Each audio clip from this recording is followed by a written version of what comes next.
দাদু যখন আমাদের সাথে লন্ডনে ছিলেন গত বছর প্রথমের দিকে, উনি যখন এসেছিলেন তখন হাসপাতালে ছিলেন কিছু চিকিৎসার জন্য।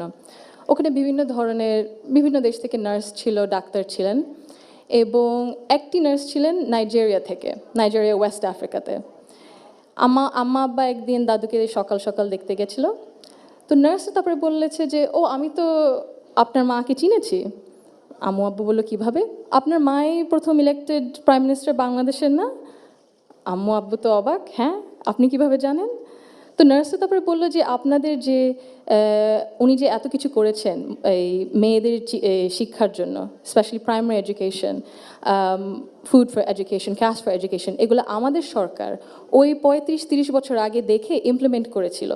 আর ওই কারণে লক্ষ লক্ষ মেয়েরা গ্রাম অঞ্চলে, ওদের দেশে গ্রাম অঞ্চলে বিভিন্ন জায়গা সদরে এখনও শিক্ষা পাচ্ছে। অন্তত